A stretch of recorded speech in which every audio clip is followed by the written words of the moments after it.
Hey guys, we are called the people of faith. We Christ followers, we're saved by faith, we walk by faith, we're to live by faith. Faith is supposed to be central in everything we do. I wrote about it a little bit yesterday in the blog. I was talking to Chuck Carringer. He's our family's pastor here at Faith Promise, and we were talking about the feeling in the pit of your stomach when you're doing something, you're attempting something, you're trying something that you've never done, that you don't know is going to work, and that sinking feeling, that shot of adrenaline that when you're walking into it, that just sometimes can make your stomach hurt or your blood pressure shoot up. We talked about that feeling because we like that feeling, to be placed in a position where God has to move. But I'm pretty much convinced that everything around us, even in the church, has taught us basically to not walk by faith. You're to have a budget, you're to have a savings plan, a retirement plan, a contingency plan, you're to have insurance, you're to protect yourself, you're to have margins in your time, margins in your family, margins in your ministry. Really, we're supposed to isolate and insulate ourselves. Basically, when you think about it, we don't need faith. Why do you need faith? Jesus said, pray this prayer, pray this way: give us this day our daily bread. When our freezer is full and our pantry is full and our refrigerator is full, we don't need to pray that prayer. We got money stacked in the bank and all our bills are paid, and what do we need faith for?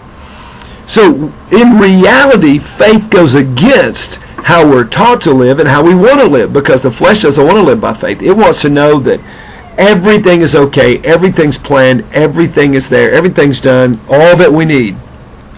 And so how are we going to do it? How are we going to walk by faith? I use the LIT conference as an example of really starting that, and I've really expended a lot of time, a lot of money, and had great, wonderful friends who partnered and even invested to try to help get this ministry rolling, to help build the bride of Christ and leadership. And yet, there just are no guarantees. They're just not.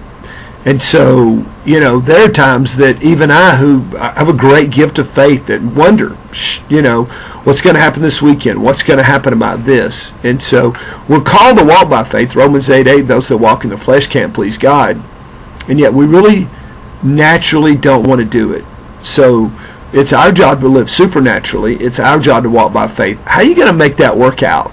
What area of your life do you really, really need faith? What area does God really, really, really have to come through? Think about it. Because we do everything to recoil against it. Man, it's just a great thought, because I know you want to please God. I know you love the Lord. You wouldn't be watching this blog. Love to hear your feedback. Love to have your input. Let us know what you think. How are you walking by faith? Because together we can make a greater difference. This blog I'm recording it on Tuesday. It's for Wednesday. And Thursday at Faith Promise at 5:30, Chuck Carringer, who's one of the greatest leaders I know, is teaching a class called Becoming a Mentoring Leader. If you're in Knoxville, you want to pop in at 5:30. Maybe you're part of Faith Promise Church or not. You can still come by, because we can all be better leaders. And Chuck is one of the best that I know. He's mentoring and coaching people, even folks inside church, and even executives and administrators. What a great guy. If you can come to that, come. And man, love you. Where are you walking by faith? Think about it. Be blessed. See you tomorrow.